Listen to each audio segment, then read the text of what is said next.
Welcome to the Locker, Season 2, Episode 46. I'm A. White, along with my co-host Van House. What's going on, man? Man, I'm a little upset. You didn't tell me there was a dress code tonight. I know this is your former coach. I'm coming in my usual, and I'm surprised you don't have a tie on and a top hat. Hey, man, I actually had a wife beater on. I was going to go extra casual. And then I said, well, you know what I'm saying? I know the audience is going to be huge. So I do want to show some decorum and, Right. come through with some kind of – I kid you not, man. I had a wife beater on until like 5 minutes before, and I was like, nah, I don't want to be that casual. I just want to set the tone, man. But, so we got Tony Franklin coming on. Murray State's running back in my youth. I heard his hell of a running back. I got to ask him about that. He's never said it. He's never said it himself.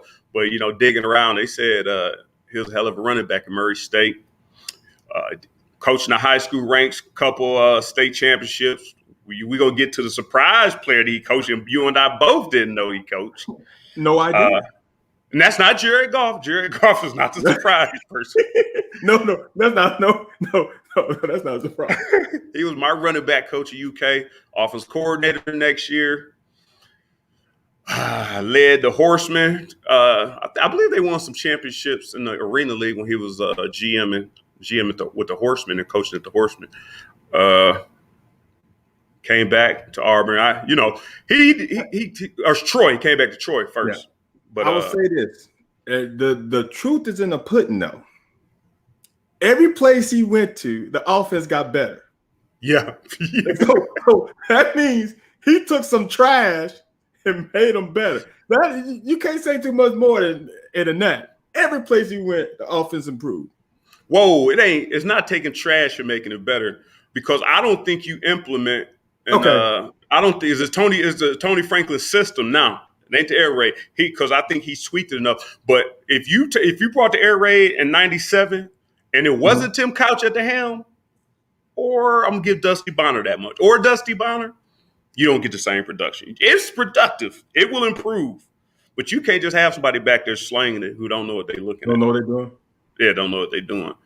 But anyways, without any further ado, let's bring him in. Coach Tony Franklin. How's it going, Coach?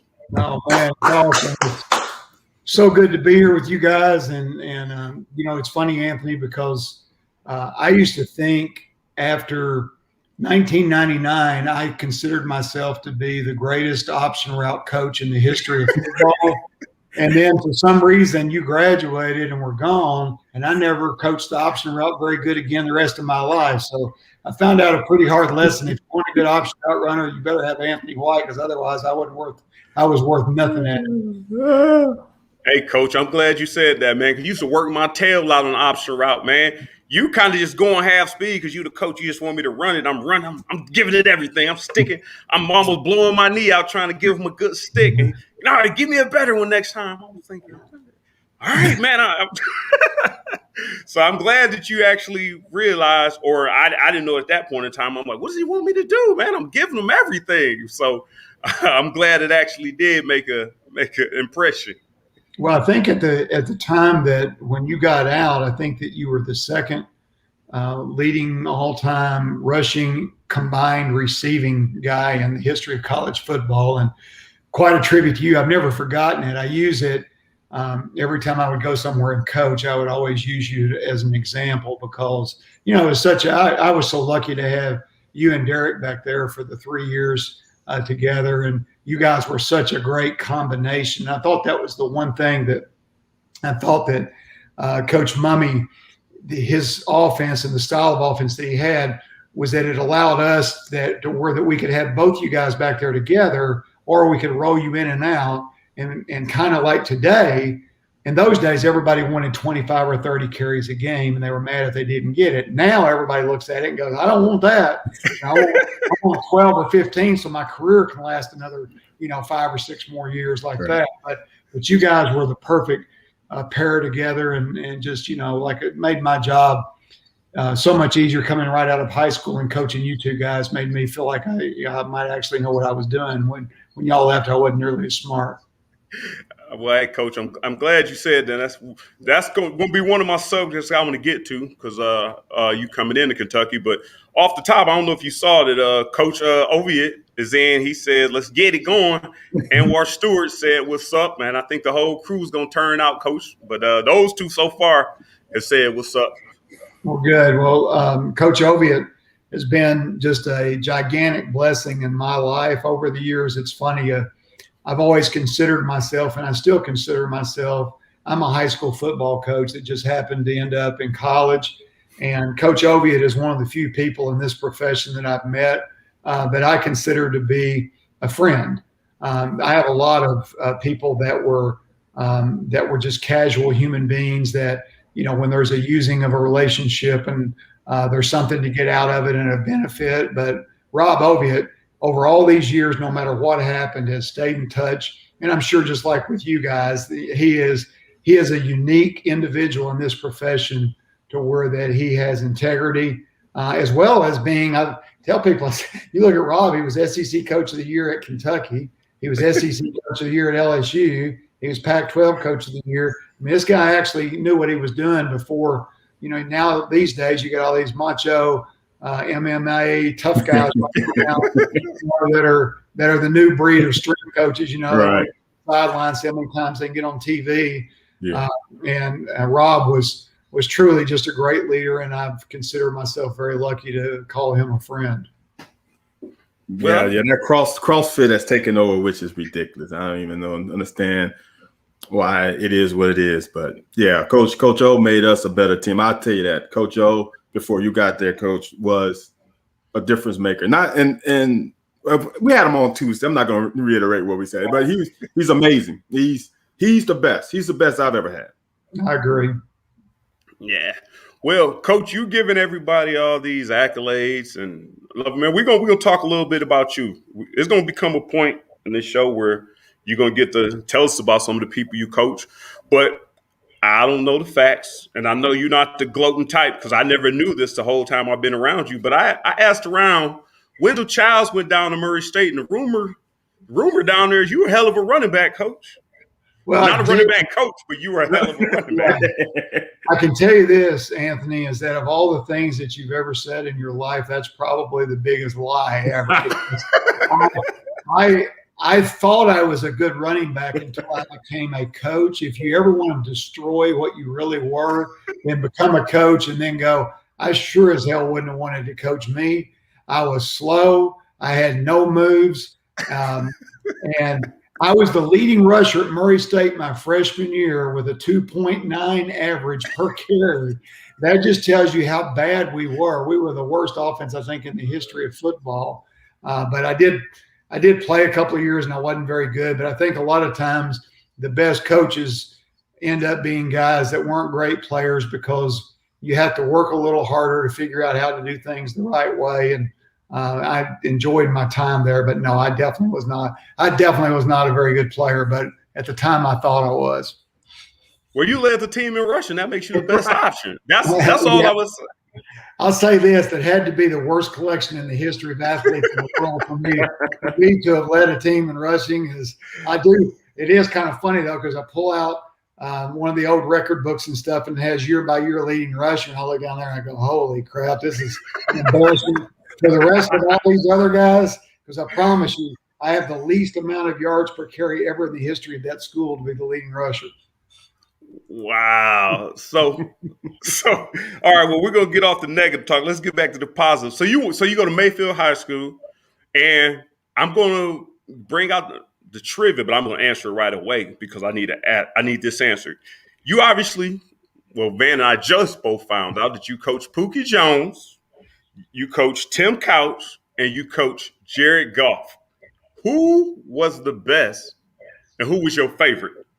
Well, I'll tell you this. I think that everybody in the world that ever coached at Kentucky has claimed that they coached Tim Couch.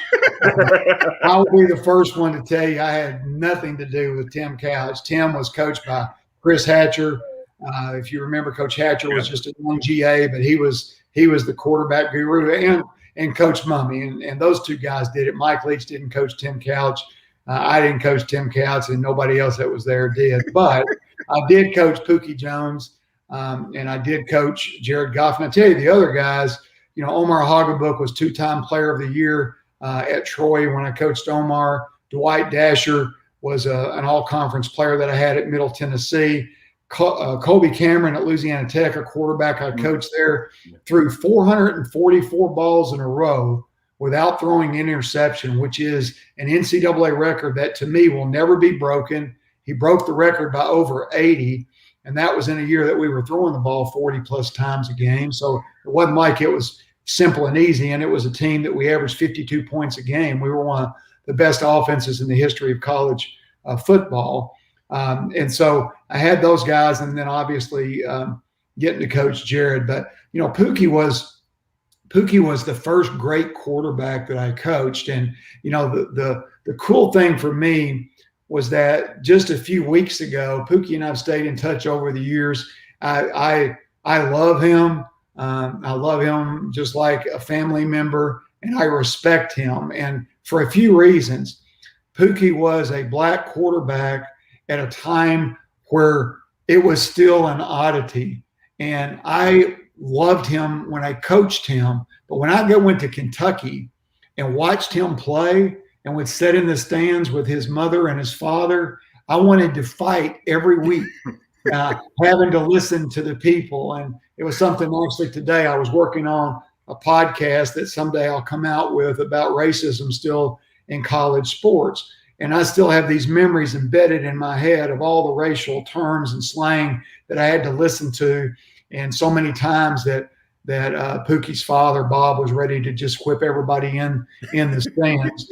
And, Pookie was before his time, right? Because if Pookie was playing now, Pookie would be an NFL quarterback. Right. But in those days, coaches didn't know how to coach him. They didn't understand. They thought, well, here's a guy that can run 4.4, so we're going to be an option football team. And today, you put him in the gun, you drop back, you go through 2 reads, and if it's not there, you go make a play, and then you call yourself a really good coach. That's the new football. Put a great athlete back there, let them do their thing. But so I loved coaching Pookie. I loved coaching all those guys. Jared has been a blessing because Jared was not just a great quarterback, but he's a really, really good human being. He's a guy that you would love to play with. And I think you can see that with the Rams, with his teammates. And then when he got traded, it was funny because just a couple of days before he got traded, I did a Zoom with Jared, just he and I went back over all the things that I thought made him special and made him good. And I told him, I said, just so you know, man, I said, you're probably getting traded. I said, because when the coach starts to throw you under the bus and the GM starts to throw you under the bus, I said, it ain't good. And guess what? It's the best damn thing that'll ever happen to you, because coaches are notorious for, you like to take the credit when all the good goes. And then today's coach, the ego is that if it's good, it's me. If it's bad, it's you. And that's what I call a shitty coach. But I don't know if I can say that on your podcast. Oh, yeah, everything goes. Okay, all right. French is good here. Yeah. My language is very limited, so those words come out quite frequently. Mine too. Yeah. I was going to ask, no, we're going to get down the road. There's a couple questions I had to ask you on some things that right on line with that. And you and I both probably on the same page. During on my senior year, some of those things happen. I don't want the show to be about me. I want it to be about you. So we're going to keep on track with you. But I do want to know, there's a player that I keep in contact with that I wasn't in school. Do you have any idea why Pookie made the decision not to play football his last year? Because I think it kind of hurt the team a little bit. Do you have any insight on that? Please answer that one. On Pookie you talking about? Yeah, playing baseball and not playing football his last year. Yeah, I thought he played all 4 years of football. Maybe he had 1 year left over. Yeah, one more. Pookie was always, when I coached him in high school, baseball was his love. Yeah. That's what he loved more than anything, was playing baseball. And I'll tell you a story. And Pookie, this is a pretty good story. This is a good Pookie Jones story.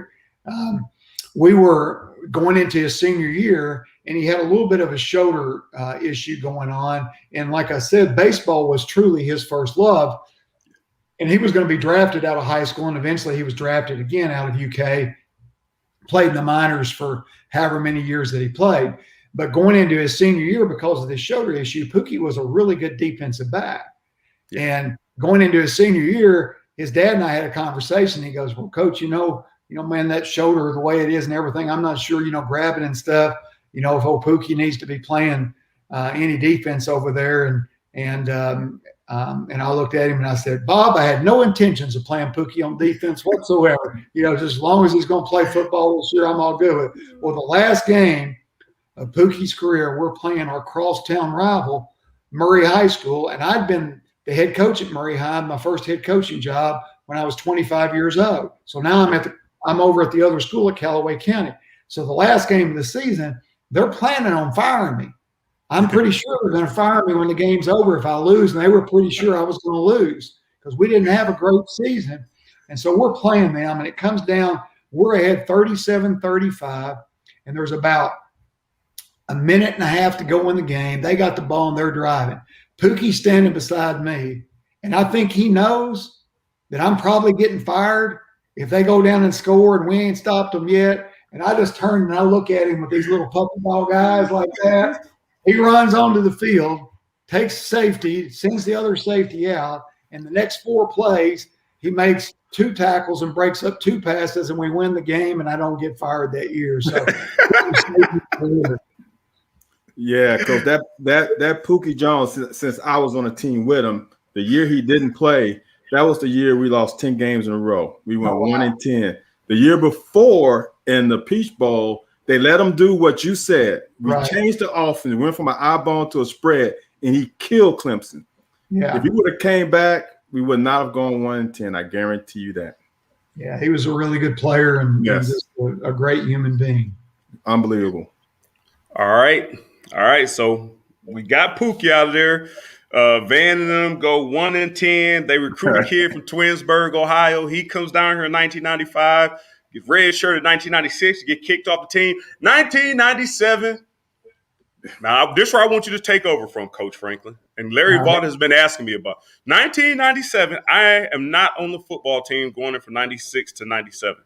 Tim Couch told me after class, hey, Aunt B, man, if you want to, I'm going to Tennessee. I'm not running this shit no more. I'm not running this option. So I'm going to Tennessee. I want you to come with me. Shit, yeah. I was thinking about going back up north to the Big Ten. But if you got a ticket for me, I'm going with you. So the next thing you know, a couple weeks later, it's rumbling Hal Mummy, and we started asking, I don't know, some dude down in Georgia, man, and and all we know about is Hal Mummy. And so we get to talking, and they start talking about a coach from Mercer County, and they're like, high school coach coaching me? Man, I might go Big Ten. Tim, if you staying, you can stay.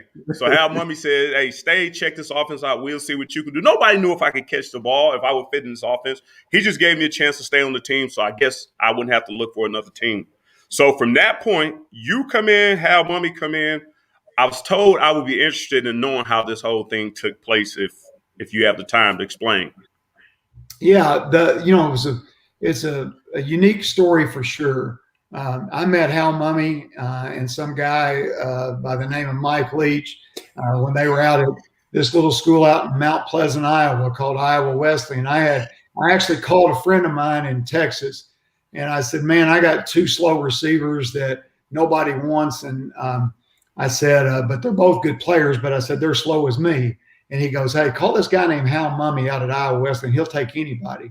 So in reality, Coach Mummy had gone out there and it won, 6 or 7 or 8 games and was putting up big numbers. And so I drove these two guys from Callaway County that actually played with Pookie. I drove these guys out there, and I'll never forget, we drove up to Mount Pleasant, Iowa, and it was, this little hole in the wall town in the middle of nowhere. I remember there was dirt all over the streets, and those kids looked at me and they're like, Coach, there ain't no damn way we're going to. And so they stayed 2 nights, and it's about 20 below zero. And man, there was 2 kids they would no way they were going there. Neither one of them did.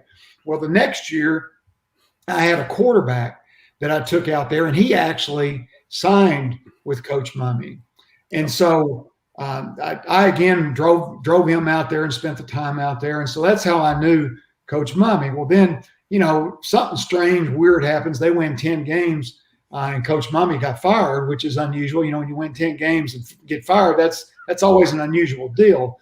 But he ends up getting the head job at Valdosta State in Georgia. So we stayed in touch just a little bit. And I then go and watch a couple of games. And this is a point in my life. I was at Mayfield for 3 years. I took the head job at Mercer County. And I'm sitting there with my wife, and we're watching Kentucky in 1996 lose to Florida like 70-7. And, you have to say that, Coach. Yeah. And Tim Couch is running the triple option. He's spinning and running, coming down the field and pitching the ball. And I turned to my wife and I said, they're going to get fired, and they should. And I said, I'm going to get Hal Mumme the job at Kentucky. Well, my wife looked at me, and she knew that when I said something really crazy, is that the best thing for her to do is probably not say anything in the beginning and let me go with it. And I literally got up, and I eventually made a phone call to Coach Mumme, and I said, hey, Coach, I said, I think somewhere along the way they're going to fire Bill Curry. And I said, if they do, I said, would you be interested in this job? And he's, Coach Mumme, and Anthony, this, he believed that he's the best coach in the history of football. And he believed that he could coach anybody, anywhere, anytime, and go win. That's part of what made him good and what, in my opinion, made him the right guy for Kentucky. So anyway, a week or two later, they fired Coach Curry. And so I called Hal and I said, I got a plan. I got an idea. And I said, I need you to send me all of your stuff that would tell me everything in your background that would help you to get this job. So then I contacted several coaches in the state of Kentucky, high school coaches. And I said, look, I got this guy named Hal Mumme. I'd like to try to promote him to get the job. And I'm nobody. And I need your names on this letter. And I'm going to send it to CM Newton. And I'm going to basically say that we, the high school coaches in the state of Kentucky, want to support the university, but the University of Kentucky football has not supported us. We have a candidate, and I want 5 minutes of your time. That's what I sent. So I FedExed that letter. I got all these coaches to support it, and especially Sam Hart, because Sam was the most powerful coach in the state, the most successful coach in the state. And Sam and I had known each other since we competed against each other back when I was the head coach at Murray High School. So I'll comprise the story into a lot shorter deal. CM, I FedExed the letter to him.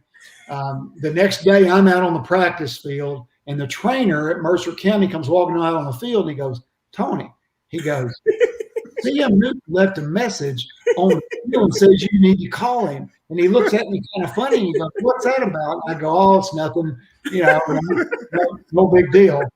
And so in the meantime, Sam and I set up a deal, and CM said, I got a little bit of time before the game. I think you all were playing. Well, I know you're playing Mississippi State because that same deal, Hal and I talked, and I told Hal, I said, I've got a meeting.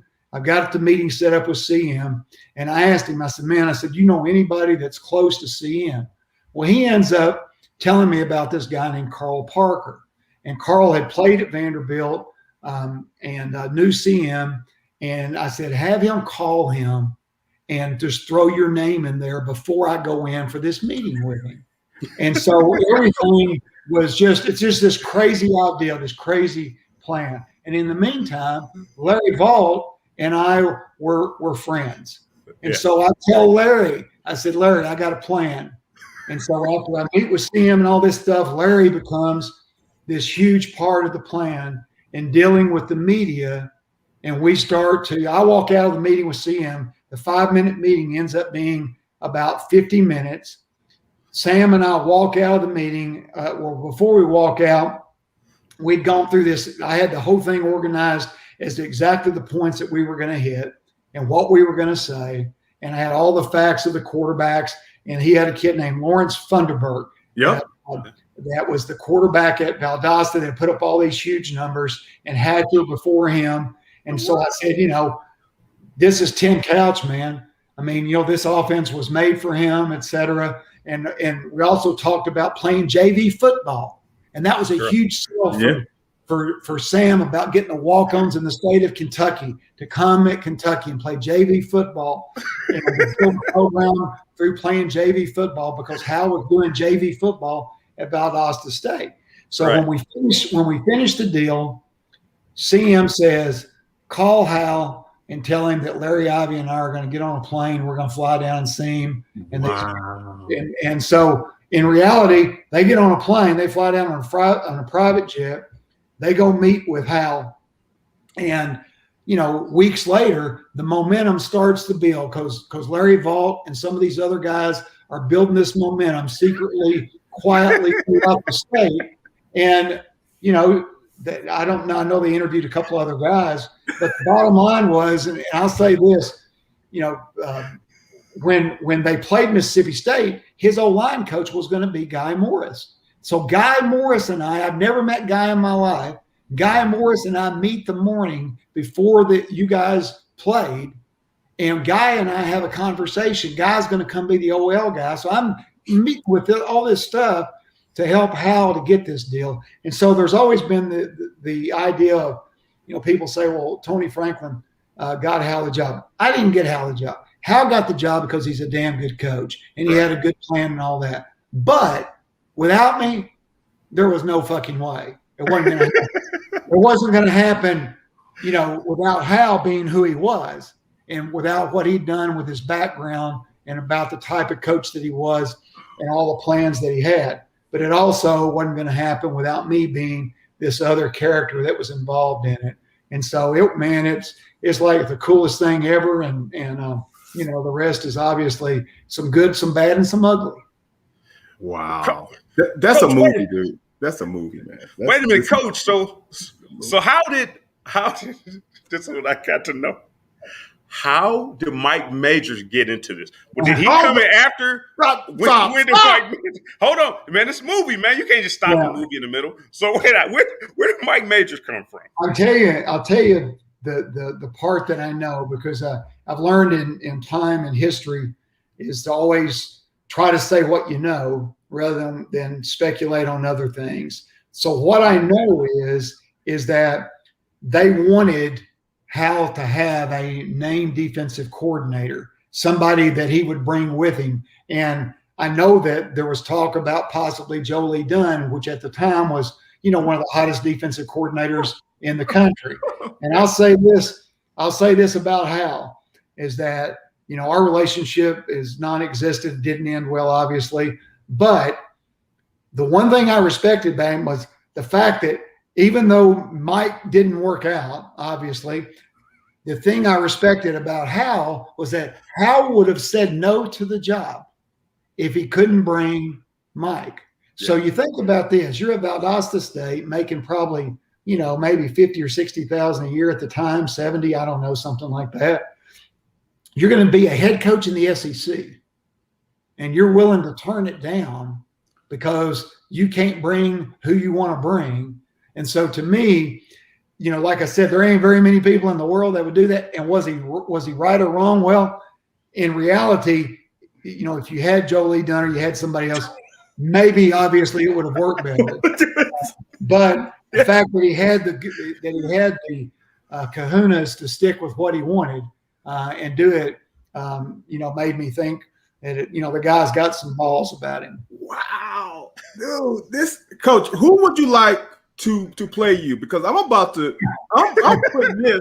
I'm getting me a producer director right now. Who would you want to play you, Coach? Well, I think that you'd have to go with somebody incredibly good looking, incredibly talented, very well. I would think Kevin Costner would be perfect. I see that, Coach. I see that. God, dude, Coach, you just. Oh, I'm not speechless ever, but that story right there was unbelievable. That's like what's that movie? The daughter wag the tail, that wag the dog, the daughter wag the tail, whatever that political movie. God, that is awesome. I am amazed that you made this all happen. That is wild. And speaking of Lawrence Ferndenberg, I played with him in the Blue-Gray game. Awesome guy. Wow. Yeah. Awesome guy. Yeah, he was a really good quarterback, and and Hallett had. I still remember the quarterback he had at Iowa Wesleyan was a guy named Dustin DeWall, and then when he's at Valdosta, he had Lawrence, and he also had Chris Hatcher, who now is the head coach at Samford University. Right. And Hatcher played a huge role in the early success that Hal had at Kentucky, because when Chris came in, he and Couch were inseparable. And Chris, it's always easy to talk about, coaching the quarterback and all that, but Hatcher had done it, played that position, and was an awesome teacher. And so he and Tim, worked really well together. And obviously, Hal's success with quarterbacks was legendary. So it was just the perfect timing and the perfect fit to go out. And to me, what Hal did at Kentucky was get people excited about football. I think that's the biggest contribution in the history of Kentucky football, is that what he did was that the record isn't great, had a couple of good, decent seasons and all that. But what he did was he showed that if you put a product out there, this state is crazy about football, and they would put the money in it. And that's what happened. They poured the money into it. And now you look at the facilities, it's an amazing thing that Kentucky football is. And obviously since then, what Coach Brooks did was awesome. And I think what Coach Stoops is doing now, they named a street after Coach Mumme after he was there for, a couple of weeks, called Hal Mumme Pass. Well, they need to be making some Stoops drives there right now. Oh, absolutely, Coach. That's what I was thinking about those days, man. One thing I was thinking, I just kind of, you and I personally have talked about it. I guess we kind of go on your career. I think we'll stick to Kentucky. A lot of these Kentucky people are eating it up. But you come in as and I'm going to be honest with you. I've always been honest with you. I think you could. I was a redshirt sophomore. You come into a room where redshirt sophomore is your most tenured back. I was the only back with any experience. Yeah, Wendell Childs, Derek Homer, A.J. Simon. I can't remember who else was in that room. Well, it was Lee Wesley. Did Lee Wesley come over with us a little bit? Yeah, Lee Wesley was in there. But the thing was, coming in, I can say I really didn't give you a lot of credit. One, my trust issues were out the window. Right. From what I had went through. Hal Mumme came in, and I had really – good, and I give you credit. Derek Homer and I, watching you teach us running back drills, oh man, we used to laugh our tails off. And at one point we said, how is this guy going to teach us how to play running back? And that shows you how bad a player I was too. See, I was full speed all the time. But one thing I do have to say, and I told Van, anybody I run across, Larry Vaughn knows this. The further we got along in the season, I've told people it wasn't like you were my coach. Not that I didn't respect you, but you allowed me to be me. You allowed the running back room to be me. We used to draw cartoons on the board while you're trying to teach us, and we'll laugh for a moment. You get us back, but you allowed us to be us. And you still put your stamp on the room, the drills. Hey, if you do blocking drills good, we're only going to do it once this week. Hey, right. And you kept your word about a lot of things. So I just want to kind of know your transition. I don't know if you really want to address it, but you and I have talked off the record that when I left, but I know other guys would probably like to hear, when I left, I was not very happy with you or anybody on the offensive side of the ball my last half of my senior year. Right. And you and I talked about it, and it made me feel better because the things you told me made me understand why it happened. Where I felt like the first regime of coaches got rid of me, and I don't have an explanation to this day why they got rid of me. I know I fumble, but fumbling is part of the game. People fumble all the time.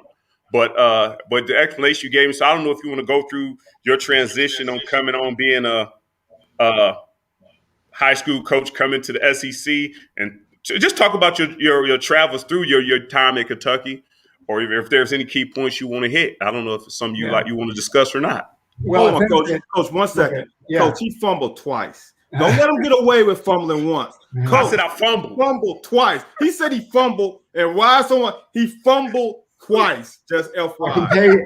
I can tell you this: that one of the proudest coaching moments for me as a football coach anywhere is that there was a season to where that Anthony and Derek they for 3 years they led the SEC in combined yards by any two-back combination in the SEC, rushing, receiving combined. And there was one season to where that they did not lose a fumble the entire season. They went an entire year and didn't lose a fumble. But we'll get back, Anthony, to the style of coaching and all that. Here's what I believe that's important in coaching is that you find, to me, coaching college is 1,000 times easier than coaching high school for this reason. Wow. In high school, people physically can't do what you want them to do. In college, everybody is good. Everybody at least has a skill set to where they can run fast or they can make moves, they can catch the ball, they can do this. In high school, you got guys that can't do any of that, and you have to teach everything and hope like hell that they eventually can do something. Yeah. To me, in coaching college, the idea is that I look at you and I look at Derek, completely different human beings, completely different style of football players. So I believe that you coach everybody different. I don't think you coach anybody the same. And you were an incredibly proud human being. Chewing you out, getting in your face, yelling and screaming was the worst thing that anybody could do with Anthony White. You're a man.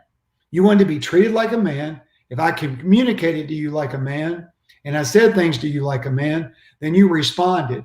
If I just MF'd you just because it made me feel good, that doesn't make me a good coach. That makes me a dumb coach.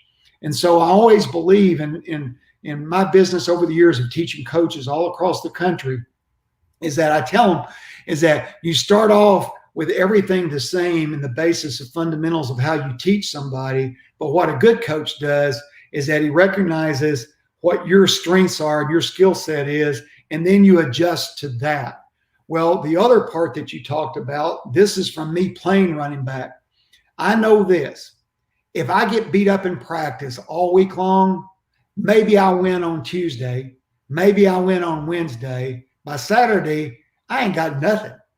So what am I proving? I want to go beat the defense. So my deal was I wanted you to be healthy and fresh on Saturday. You were 185 pounds on a good day, and you weren't going to bench press 800 pounds. And so for me to have a linebacker come and run 7 yards and run over the top of you in a blocking drill showed stupidity. It didn't show toughness. You know, there's so many coaches today that, you know, walk around, everything's about, you know, tough guy. I'm a tough guy. You know, well, you know, maybe you are, okay? But you're also a dumb guy. Because what I wanted Anthony to be able to do was to pick up a blitz on Saturday. And I knew that if your body was healthy, and if you felt good, by God, I'll tell you one thing, Anthony White, you run an A-gap blitz and it's game day, he's going to put that helmet right underneath your chin and you're going to go backwards. He's going to hit you right in the mouth. And that wasn't the reputation that the previous staff would have said about you, because what they wanted you to do was to do it 85 times on Wednesday and Thursday, which to me is stupidity.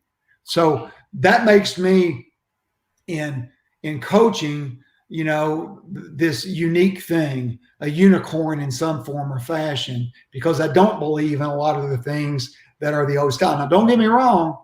You know, when I was in charge and I was an offensive coordinator where I was running the show, I could be an ass like you could not imagine. I could bring the heat like you ain't never seen. I mean, I could do things that, you know, I'm glad there wasn't a camera on the things that I did, because I was then working a room. Yeah. I was working a room to get a room to move to a certain point or a certain place. And if I felt like the room needed it, it had to be that you only do it occasionally. If you yell and scream all the time, nobody listens to you. You know, So you have to bring that part of you out when you feel like that it needs it. But, I always felt like in my life, I would go back to coaching you because, like I said, coaching you and Derek were completely different because Derek a lot of times would need a yelling and a screaming. And Derek will tell you, Derek and I could be nose to nose. And Derek, if I jump Derek's shit, Derek's liable to tell me the same thing I was telling him. And then somewhere during the deal, Derek would come back and he'd look me in the eye and he'd go, Coach, man, I'm sorry. I just lost my shit. And I'd say, go, Derek, I know shit, just play good football, man. But everybody was different as to what moved them and what made them play. And so that's what, you had to do. That's what made eventually coaching the Horsemen the most fun I ever had in my life. I only did it for 1 year, for one season. And that was the most fun ever because I coached a bunch of former players at Kentucky. And I got to really, truly, as they were grown-ass men, I got to really work with people and to know who they were and to never raise my voice. It didn't do any good. Hell, they were making $200 a game. If I was going to yell at them, they're like, no shit, no offense, but $200 a game, don't talk to me like that. I'll be like, yeah, you got a good point, Anyway, I know that's a long-winded answer to some of the things that we talked about. Oh man, well, this is kind of what I want to know. Just me personally, I don't know if a lot of people find this interesting. I know I tagged a lot of guys who were in our running back room, so I left, and I felt like they were preparing for the future.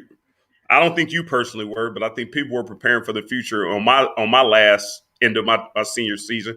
But when I came back, the guys who were taking reps behind me or next to me, none of those guys were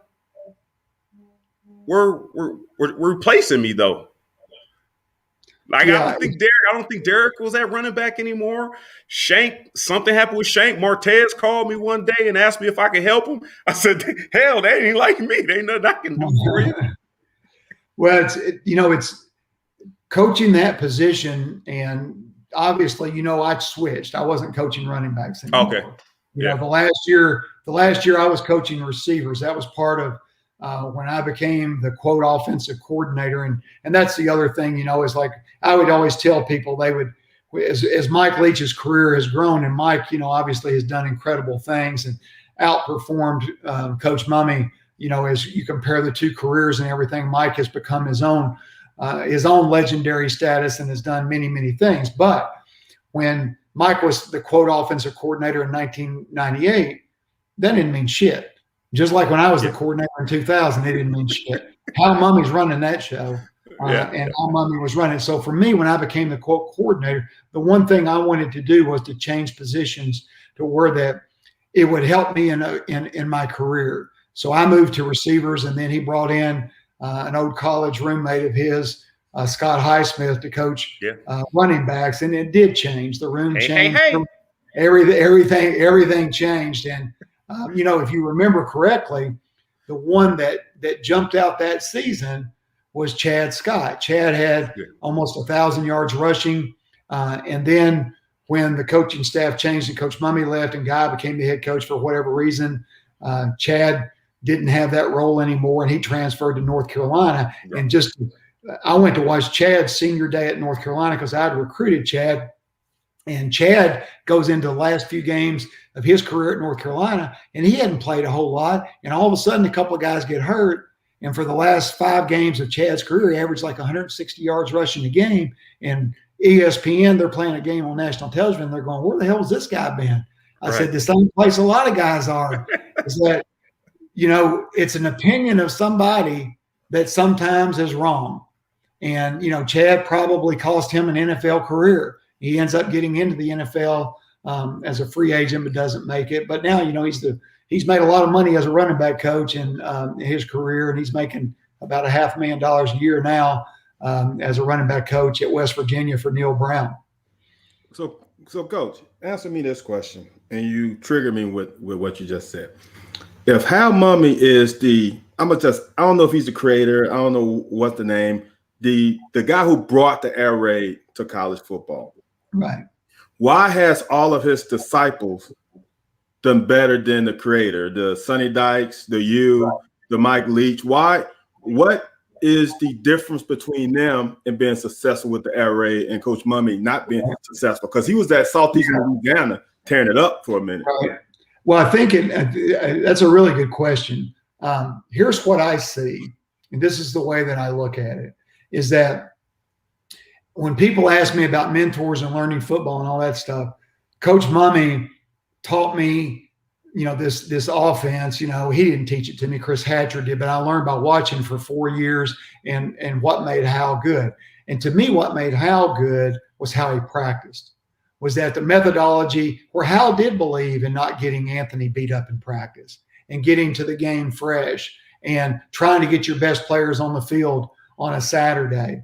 And he believed in this style of offense where what I did when I went away and was on my own eventually and was at Troy and Auburn and Middle Tennessee and La Tech and Cal and then back at Middle, what I did differently than Hal as I grew as a coach was that I was not against running the ball. I want to run the ball because my goal was not to lead the nation in passing. My goal was to win championships. And I believe this, and I think history proves it.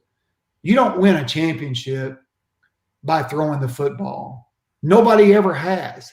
You win a championship by playing at least average to above average defense. You can win a championship with great defense and below average offense. You can't win a championship with great offense and bad defense. Never been done, never will be done.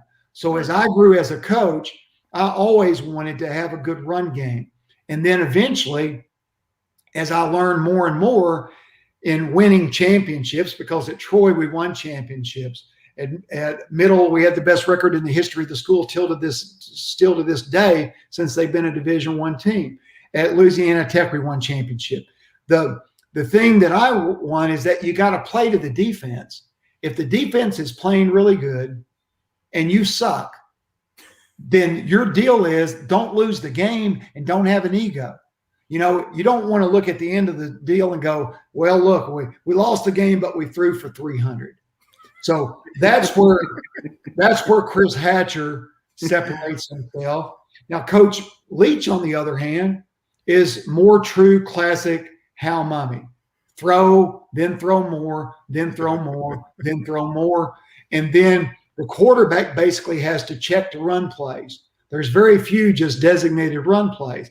And what Mike was able to do is go to these places in Lubbock at Texas Tech and then to Washington State, to where that you had to be a little bit unique. You had to be a little bit different to compete in that league. Right. And what Mike has done is incredible. And I respect Mike Leach. I'm not a friend of Mike Leach's. I don't call Mike Leach. We don't have a relationship at all. But I respect what Mike Leach has done because he is true to himself, but he hasn't won a championship. Right. So it still goes back to that same deal, is that if you're going to win a championship, Chris Hatcher won a national championship at Valdosta, okay, because he could play defense, because he wasn't against running the football. And I think that if you're going to be a championship coach, you got to understand that defense always has and always will win championships. And if you suck, and if you're going to be bad that day, drop your ego. Don't worry about how many yards you got. Don't worry about how many yards you throw for. Shut your mouth, run the ball, punt, and play good defense, and don't turn the football over. So Coach, I'm sorry, Anthony. So, Coach, you said something great right there that brings me back to your Auburn days and how it was a horrible fire, and it proved after you left. Was that your same mindset when you was at Auburn, since y'all had a really good defense? Right. And we're not worried about putting up 400 yards passing, which I think that's what the fans thought they were going to get when they got you. But y'all were winning games. What, you was 4-2 or 5-1 or something? When I was fired, I had coached in 7 games and we'd won 5. But one of them was the bowl game the year before, where they fired the offensive coordinator. Before the bowl game, I went in, put the offense in 8 practices. We go out, and Clemson is the 5th best defense in the country, and we win the game. We have more yards and run more plays than they had the entire season. But here's the thing. when I went there, they had a quarterback named Brandon Cox that had played in our offense in high school. Jack Wood used to come to Kentucky and learn the offense when I was at Kentucky, and I had this gigantic relationship with coaches in the state of Alabama when I started my business. And Brandon had played in the offense in high school. He knew it like the back of his hand. Wow. So when I go for that bowl game, Brandon's like, okay, yeah, we're going to run 95. All right, yeah, he knew it. Read progression, going to run mesh. Boom. He knew it. YSL, going to run it. Okay, going to run shallow. He knew everything. So we go into that game. That's the best that we ever were. Wow. Because when the next season comes around, I brought in a quarterback that knew the offense, had played in the offense, but he had a bad shoulder. And so we never could get it going. But what to this day, Van, the 3-2 win on national television against Mississippi State, everybody goes, well, that's the worst game in the history of football. Not to me. When the game was over with, I'm going off the field. And I'm like, yeah, we won. Right. Well, man, it's like I had leprosy. Wow. All these coaches on offense, they couldn't get away from me. Man, they were getting away from me like you could not imagine. I get into the locker room and I'm like celebrating and I'm fired up and I'm looking around and I go, oh shit, this ain't good. Because I knew what the history was at Auburn about firing coaches. And so I knew at that time that I had problems, and the problems, went from there, which I talked about, in my first 3 podcasts that I put out last week. I talked about the unusual way that I got hired and then also the way that I got fired. Well, to me, everybody's like, you suck, you're a shitty coach. And I'm like, yeah, you're right. I mean, we do suck. We're not very good on offense. But I was very proud of winning 13-12 against Tennessee and winning 3-2 against Mississippi State, because there comes a time in those games where all you got to do is run the damn ball, eat the clock, punt, and don't turn it over, and you got a chance to win. And that's what we did until we go to Vanderbilt. We jump up in that ball game 13-0 in the first quarter, and just so happens to be the year Vanderbilt's 5-0 and ranked in the top 15 in the country. And we're up 13-0, and I'm like, holy shit, we actually might win this game. And we end up losing 14-13. And the moment that game is over with, every one of the coaches, I'm in the press box with them. Anthony, right now, I'm about 189, 190. I still got a 5-flat 20 in me, okay? But in those days at Auburn, I was about 250, and we got out of that elevator, and, man, them other coaches took off. They were all running 4.3s to get away from me. Wow. I'm going across the field, and the fans have taken over the field, and I'm walking, and the weirdest feeling comes over me. I've always been an underdog guy, man. And I'm walking, and I'm looking at all the Vanderbilt fans, and I'm looking, and I'm going, damn, Vanderbilt just beat Auburn. This is really pretty cool. And then I go, oh, shit, I'm going to get fired. And by the time I get to the locker room, I'm pretty sure they're going to fire me on the plane. And I don't get fired on the plane. And, of course, the rest is the story I told in the podcast about eventually I get fired on Wednesday. And it was a weird story. But it is, football is a funny thing. And everybody, all the coaches always talk about teamwork and camaraderie on the staff and all that. Everybody today, man, there's so much money in college football that you can make. You think about this. I'm making $45,000 a year as the head coach at Mercer County. I go to Kentucky as the running back coach, and I get a grand raise of about $4,000, and I'm making right at $50,000. So at Kentucky in 1997, I'm making $50,000. The highest paid assistant coach was making about 72. No. Wow. Yeah. Today at the University of Kentucky, I think the lowest paid coach on the staff is around 300. Right. The money has changed so much that there is zero loyalty. When you talk about 6 figures times 3 for some of these assistant coaches, they kill their mother to keep their job. Right. And so there is nothing in that profession to where that there's true loyalty, and which is fine. you know, the funny thing is that when you get fired these days, the first thing that happens is that your people that you think your buddies will call you, God damn, Tony, I can't believe that happened to you. That's the worst thing ever. You think I need to call to get a shot at that job?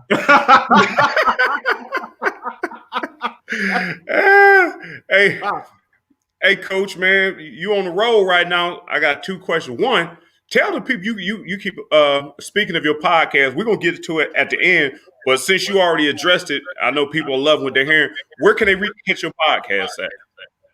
The same place that you do most podcasts. It's better for us if it's Apple, but everybody that puts podcast up, you just go to the Coach Tony Franklin podcast, and you can get it there, or you can link to my website, coachtf.com/podcast, or just coachtf.com and look up there and see podcasts. But I'm real excited about doing it, man. It's been fun.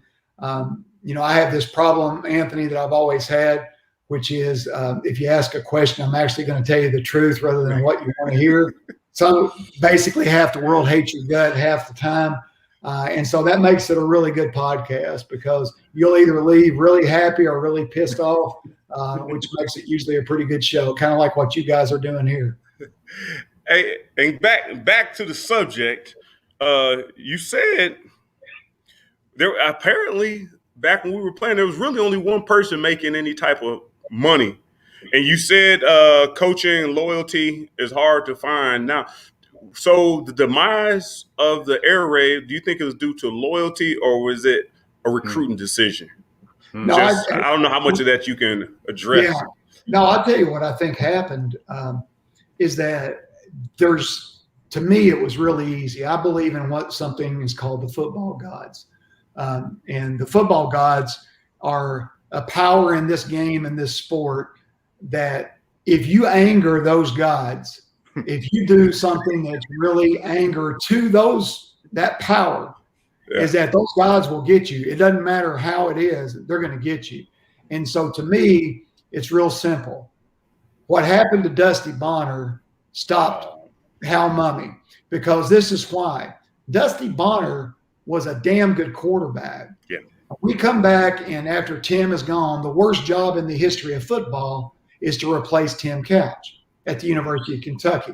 You got a Kentucky legend, you know, the greatest quarterback of all time.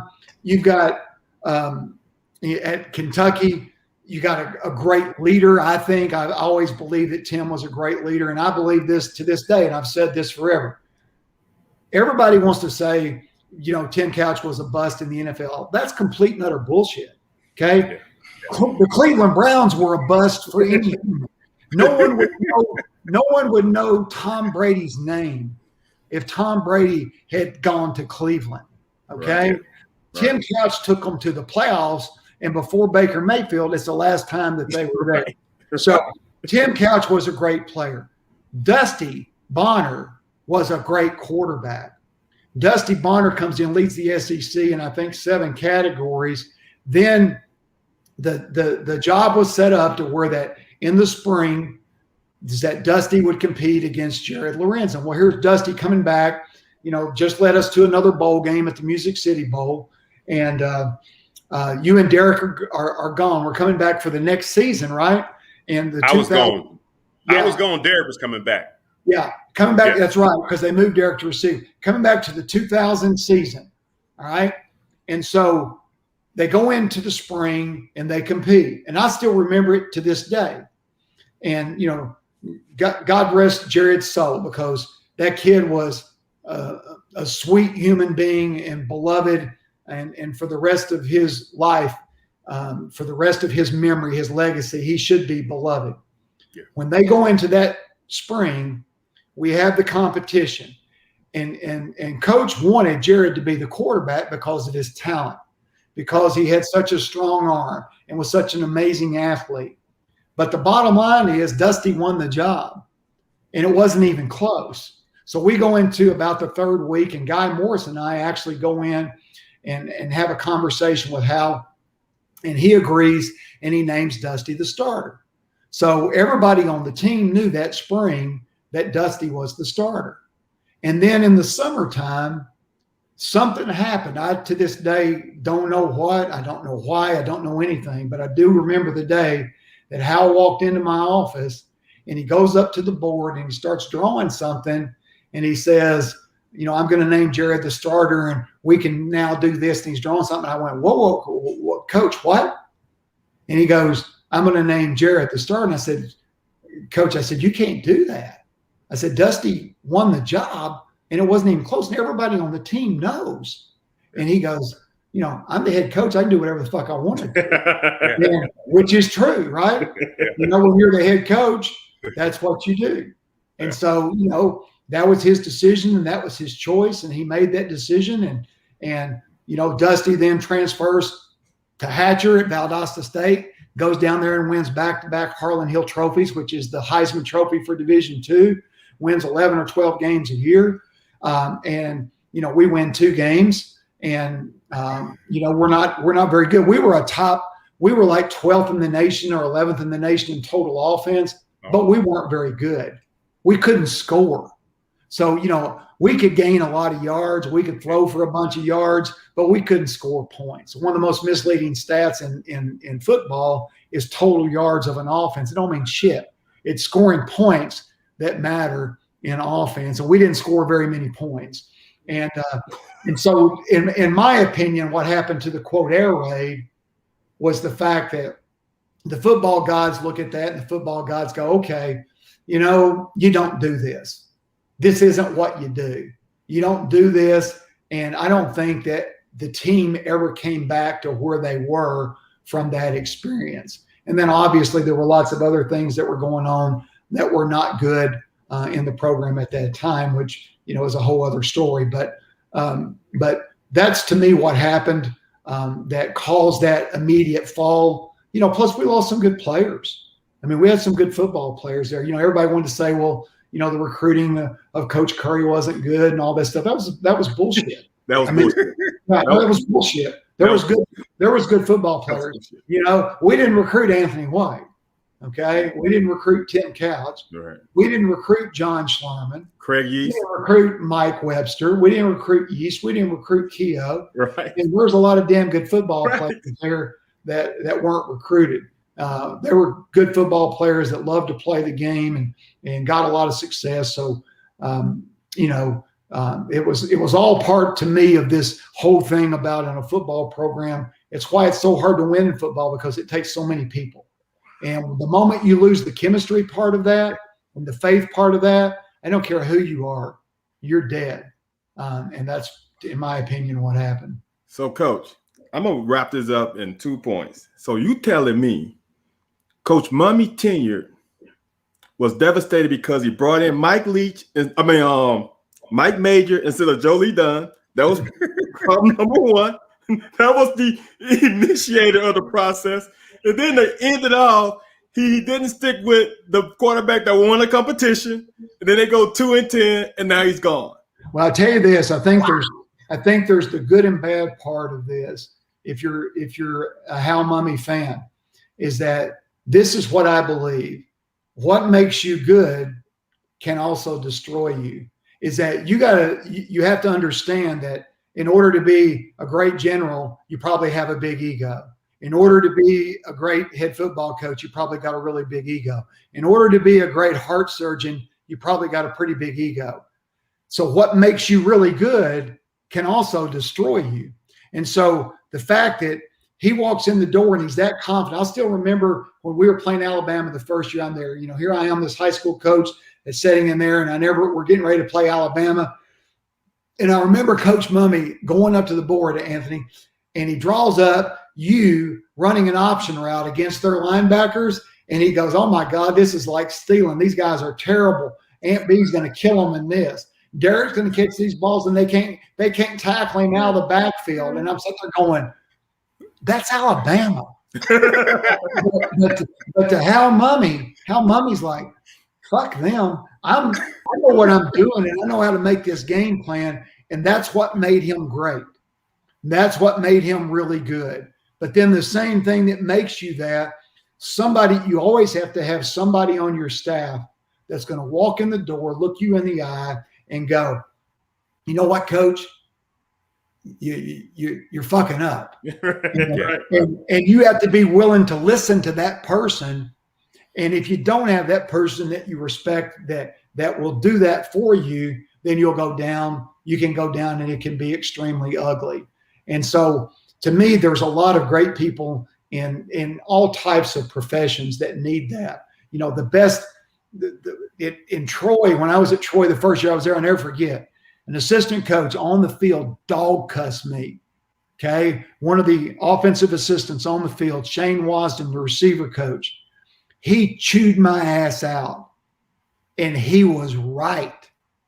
I did something that was bad, that was wrong, the way I communicated, the way I talked. And I respected him because he was a high school coach just like me for most of his life. And it was the best thing that happened to me as a college coach. Another man looked me in the eye, ripped my ass, destroyed me, and took me down to where I needed to be. And it made me 1,000 times better football coach because I had somebody do that to me that I respected. And we all need that. And if you don't have it, you know what they call you? Fired. I was telling Van, well, two things. I didn't really realize that. I think I didn't keep up for 2 years while I was trying to make it at the next level. But you just said they removed the quarterback who took us 4-4 in the SEC. The running back that had the experience that's in the backfield with me, the returning running back was in the backfield no more. Your All-American tight end is gone. My senior year, I believe my whole offensive line was freshmen and sophomores. So These guys are probably sophomores now with a new quarterback, no returning running back. The tight ends is gone. You probably got Quentin McCord coming back. I think he may have been academically ineligible the year prior. And everybody was new around there. It was kind of odd. So it kind of makes sense that you're saying that, you know, especially if everybody knows a quarterback won the battle and you change the quarterback and put a brand new quarterback in and the other quarterback is still on the team. And that's what I was telling Van about this quarterback challenge we got going on this year.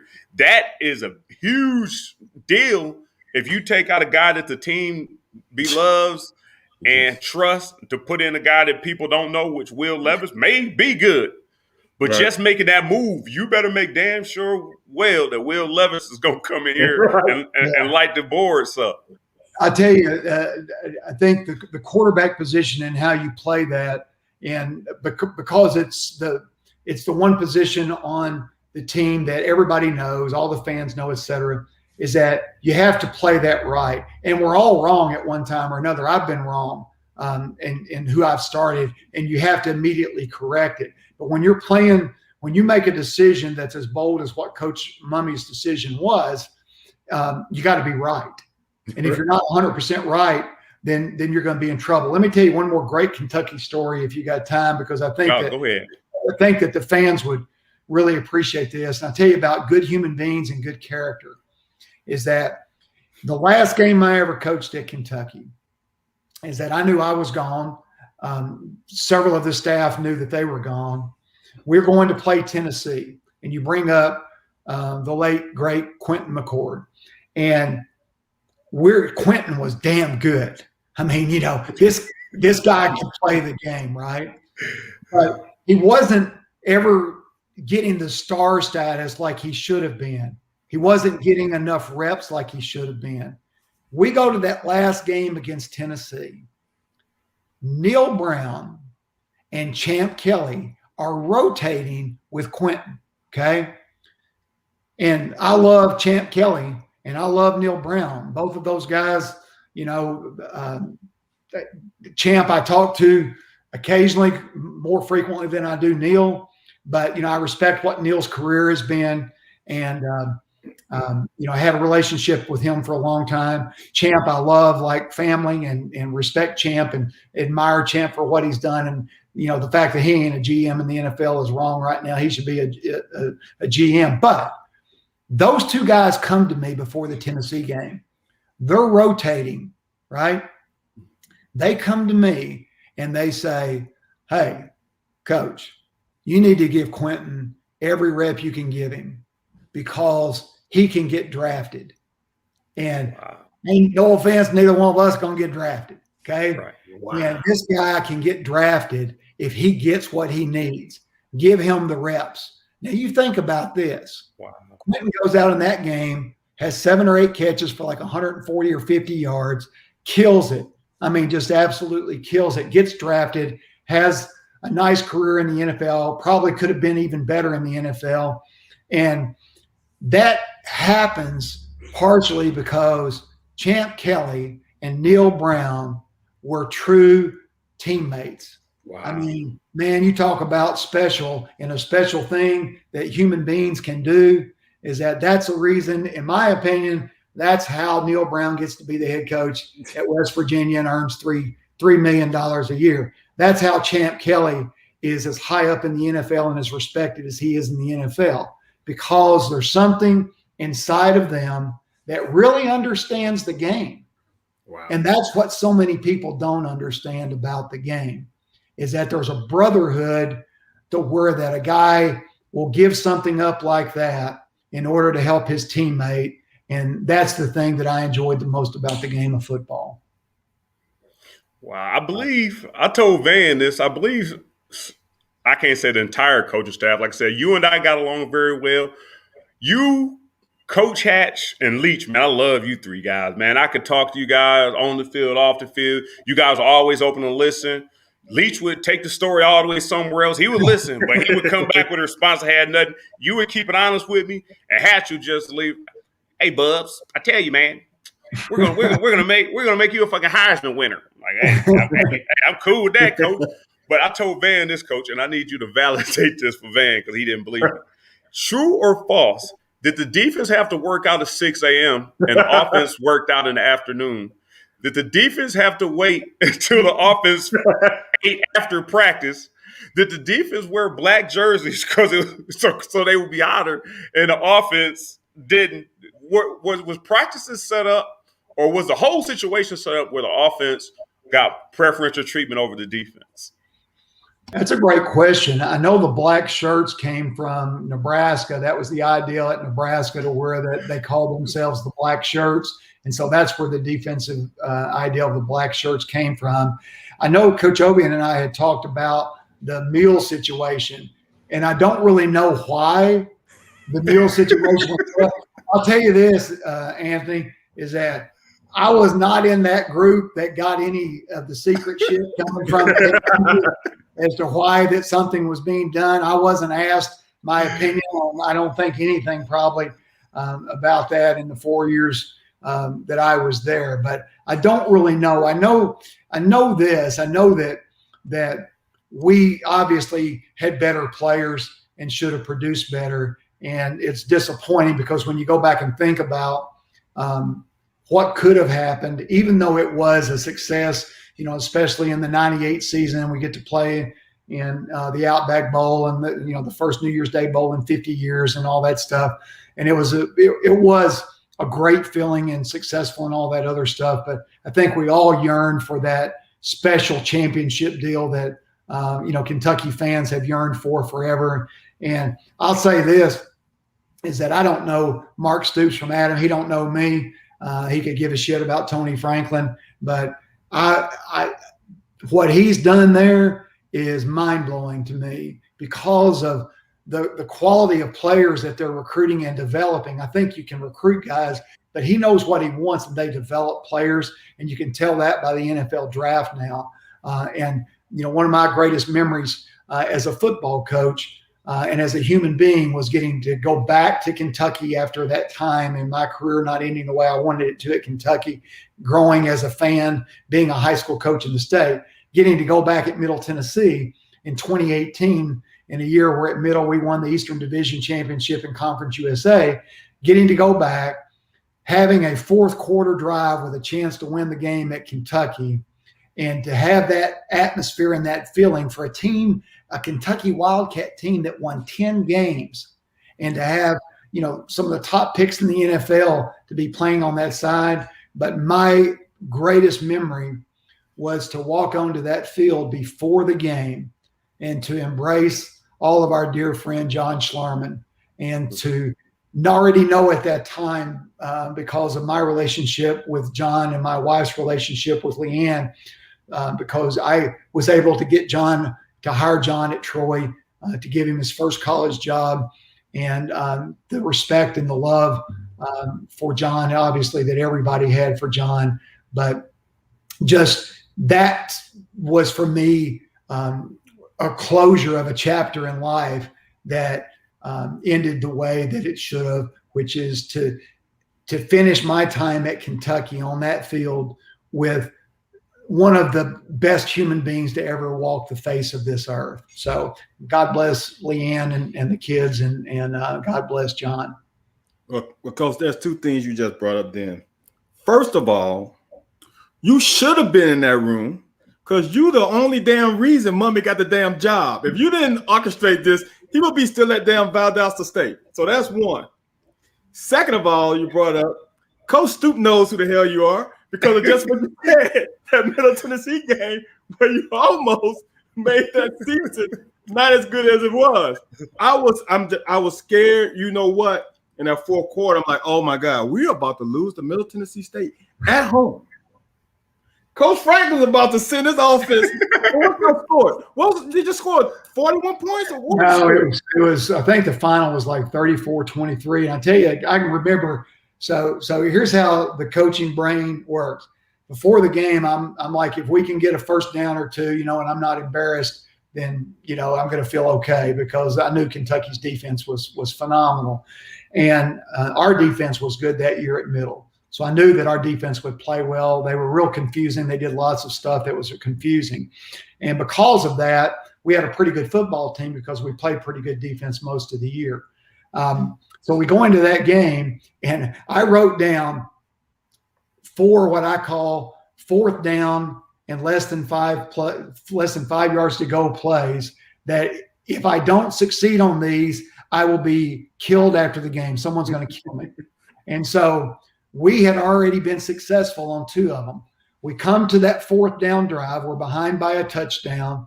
We're driving to tie the game up, and it's 4th down and 1.5 maybe. I had called the play before to where that we had basically gone into a trip set. We had a little motion deal, and we were going to run a pick to the back out of the backfield. And we basically had 3 guys coming across. If the first guy didn't pick him, the next 2 were going to get him. And we completed it. We completed it for a touchdown on the first one, on the goal line. So here it is, the last one in that fourth quarter deal. So my brain goes, okay, Tony, you got it, man. It's here. You got the call, man. And then I go, man, be safe here. Let's RPO it. Let's call the run play with the RPO part on it. And then you'll be able to signal into the QB that if they do play soft and they don't play man, you'll have the run play that you can run if they're in zone. So I call it, and the quarterback looks over, and we give him the signal. And then at the last moment, I say, oh, shit, they've gone man. They're in zero again. Holy crap. I can't RPO. So I start yelling, timeout, timeout, timeout. Well, the ball is snapped. The quarterback doesn't see it. We got a blocking scheme on with an RPO with a pick. And right as he's throwing the ball, he gets hit, and we don't complete it, and we lose the ball game. So for the rest of my life, I get to live with the fact that I could have had the greatest revenge ever if I hadn't been such a dumbass. So I get to go down like all offensive coordinators. You remember those plays more than you remember the ones that actually worked. Thanks for saying that. It gives the fans an idea of how, as I call it, coordinators start overthinking themselves out of stuff, because the defense has a play in this too. So there's no doubt. There's no doubt. Hey, I got a question from Cobby Cobb. Maybe this is an inside joke for you. He says, what do you think about coleslaw? And what do you think the lack of QB development over the past few years have been from? I don't know what the coleslaw thing is. Apparently, I don't know. I hope it's not something that I should know and don't know, because I do know I don't like it. So probably maybe somewhere along the way I was eating some barbecue and had to knock the coleslaw out of it. But the quarterback deal, it's a strange deal. So I'll say this, like Eddie Grant, that has been the coordinator the last few years and obviously got fired, is no longer there. I worked with Eddie at Auburn for that one, short period. And I talked a lot about some of that stuff on the podcast the other day. But here's what I believe. it's very easy now to go back and say, well, we weren't that good on offense the last few years with the great defense. We could have won more if we were better on offense. And I think that's always a good discussion to have. But here's what I think. And again, Eddie's definitely not a friend of mine. We have no relationship and haven't for years. And he's not going to send me a Christmas present. So here's what I believe. I believe Eddie was the perfect coordinator for what Coach Stoops wanted, because what Eddie's deal is play time-consuming football, don't turn the ball over, eat the clock, don't lose the game. And it worked. But then when it doesn't work, it is damn ugly. Right. It is gross ugly. Coach Stoops would have been fine with a 9 or 10 win season and every game being 3-2, and Eddie would have a job. But when you've set your standard higher, right, and then it doesn't work, then you have to part ways and you have to go on to the next option. And Eddie got a lot of money to go away and do something else. But I do believe this, and I told Eddie this in the brief when the game was over with. I looked Eddie in the eye, because I hadn't seen him since Auburn, and I wanted him to know that I thought that he had done a really good job. Not that he could give a shit about what I think, but I always like to tell guys that may not be getting the credit that they deserve, because Eddie was exactly what Coach Stoops needed and wanted for what he wanted to do and how he wanted to win football games. And it was a good plan. It worked. And so now you've got the new, hot shot deal from the Rams, and, they're going to come in and everybody thinks the Rams guy is the genius of all time. And the Rams guy was the genius of all time until Todd Gurley no longer was Todd Gurley. When Todd Gurley's knee went bad, or hip or whatever, and then Todd Gurley was half the player that he was, and then he was gone, all of a sudden all that fake jet sweep, zone run, quarterback makes 2 fakes and turns around, all of a sudden you've got, ain't nobody open. All that fake shit. When you can't run the ball, play action is a waste of time. Right. Now, when Gurley's back there and you can run the ball, play action is like, hell yeah, it's a good deal. But so hopefully, the new and latest guru, coach, guru for the Rams, hopefully this new guy does it for Kentucky, because, for me, I still go back to it's hard to get it out of your system. When you grow up a Kentucky fan like I did as a little boy, and now that especially that I'm out of coaching, I can try to be a fan again. So Coleslaw was the quarterback coach. Remember how I call him Coleslaw? That's a Coleslaw reference. Okay. I got you. Okay, I got you. So we're gonna wrap it up here pretty soon. But so you just saying that if it doesn't work out with Cohen, we can't, because I've been campaigning that if this receiver coach don't happen and they don't call my boy Yeasty, then I'm turning in my fandom. So well, let me tell you, I'm glad you brought that up, because I want to say this, because Craig, obviously was a great player, and I got the honor to work with Craig Yeast at a Middle Tennessee football camp in 2009. I didn't know that Craig Yeast was as good a football coach as Craig Yeast is, because let me tell you, over the years, I've been very fortunate. I've worked with a lot of phenomenal receiver coaches, guys that are damn good. And obviously, we've put up numbers like you can't imagine at different locations and places, from Louisiana Tech to Cal and all over the place. Craig Yeast coaching receivers is as good as there is in football. Now, not only that, but as a coordinator, when he was at Franklin College, he put up gigantic numbers as a coordinator. So you can count me in on this as a person that watched him at camp, which you don't at camp, you ain't coaching good players. Right. You're coaching Johnny's son that can't play dead in a Western. And right. Craig East is as good of a receiver coach as there is in football. And this is coming from somebody that happens to actually know, because I actually do know a damn good coach when I see one, because I've been with some great ones and I've been with some shitty ones. And Craig is hopefully one day he gets that opportunity to go back, not just for Craig, but for Kentucky football, because he would make them better. And I guess I'm going to ask you this, and I'm going to let you, wrap up with anything we might have not asked that you wanted to tell Big Blue Nation. But so you content, done coaching. I know you wrote a farewell letter, a retirement letter. So you actually done with it. I know we were talking about this offline before we got on backstage, but so you're done and you're happy with your way.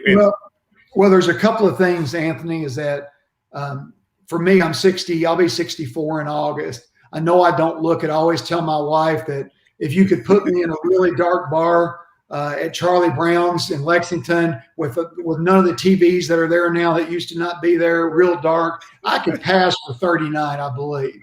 But I know this is that for a lot of reasons, I'm done coaching. Number one, the stance that I made this last year with COVID has made me a pariah in this profession, to where that no one would ever hire me because of what I did. I fought for what I believe to be a matter of life and death, not necessarily for our players, but for the people that they would then go and see. And I did it because, to me, if it's life and death, there are no politics that matter. So if you're not willing to stand alone for that, then you're not a real man anyway. And I would be a phony. So because of that, my phone will never ring again. No one will ever hire me. And I could give a fuck because I don't care about the fact that people would say, well, he's a pariah, he did this. I don't care. I could give a shit. The other part is that I am enjoying life. I am an entrepreneur. I have written a couple of books. I write most every day. I love doing the podcast deal. I have a business that I started 21 years ago that I'm still trying to create and survive. So I enjoy this next phase of life. And so, for $5 million a year, would I come back? The answer is no. I have no desire to do it. I don't have many people in that profession that I consider to be true friends. And I consider people that my mama told me once that, if at the time that you die, you got 5 people that you can count as a friend, then you've lived a pretty good life. And so, I'm very fortunate that I've got a few more than that. And I am going to enjoy life and do the best I can to be the best person and to make a difference in this world. And I just appreciate you guys giving me an opportunity to come on. I've been a huge admirer of Van over the years. Anthony White, I love and respect. You made me a good coach. You gave me a chance at, I always tell players that I've coached, you made me have a good living. I made a good living because of you. You didn't have a good living because of me. I had a good living because of you. And I can never give back what you gave me. So I want to say thank you. Oh, well, I appreciate that, Coach. Van, you are muted, so you're talking and you can't be heard, but I'm going to finish saying what I'm saying. No, like I said, I appreciate that. I know talking to you and listening to your stories, seems like quite a few places you've been. And anybody who wants to listen and say, well, it seems like something happened everywhere. You are saying, I think from knowing you, what I've known you, and we haven't had all sunny days, is that there's been a lot of things that it seemed like you've run into where money or the position was big. Do you want to keep your position, or do you want to do what's right? And I respect the fact that I think you ran into that too many times, where looking back on it, the more you look back on it and see the people behind, there's way more people behind than you got ahead of you, thinking of, well, is this right or not? So I respect the fact that everything that I've been through with you talked about the Dusty Bonner situation. There's only so many times where keeping a position or making money can overcome, people hurting someone or someone down the road that you got to look back at one day and know that you were a part of that. So I appreciate you taking the stand you're taking. Well, I appreciate that, Anthony. And I promise you this, everybody that knows me knows I'm not perfect. I've made a lot of mistakes, and I got a lot more mistakes left to make. And there's a lot of good people, I'm sure, in this profession that disagree with things that I've done, and it doesn't make them right or me wrong. We all do some things. Sometimes good people do bad things, and sometimes bad people do good things. And so I'm certainly not perfect, but somewhere along the way as a man, there are certain things that you just, you go, no, can't do it. It's worth the fight. You step up and you fight. And if not, all it does is make you a phony. So I may be a lot of things, but a phony ain't one of them. Well, Coach, I'm going to say this. You a real one. And that money deal, Coach, you only made $4,000 more than as a teacher. So I'm not sure that money ain't going to be real. But man, hey, Coach, I appreciate you. I've watched you from afar, but everything I've heard about you is true. You are a straight shooter. There's no fakeness to you. And I wish I had a chance to play for you, because those are the kind of coaches I like. I don't care if you yell at me. If you tell me what is right and what you feel is right, even if it might be wrong, but at least we're on the same page. Right. And that's all I want as a player. And it seems like, well, I'm going to say I know that you're that guy, because everything you've said tonight proves that you're a real one in my book. Thank you, Van, and go Cats, man. All right. If you want to check out, so you have the Tony Franklin system. That is your offensive philosophy that you teach, and that's online. You could be hired to teach that. Are you still teaching that for hire? No, basically, what I do now is I do something called TF365. You go to CoachTF.com, and what I do, believe it or not, Anthony, 365 days out of the year, I do anywhere from 15-minute to 45-minute or hour Zoom that I then send to all of my clients across the country.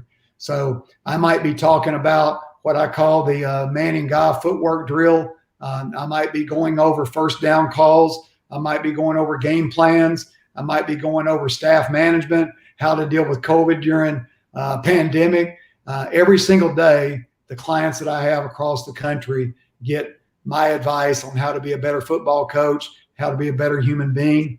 And so that's basically what I do in my business now, as well as having obviously just started the podcast. So if people want to find out more, CoachTF.com, they can find it out.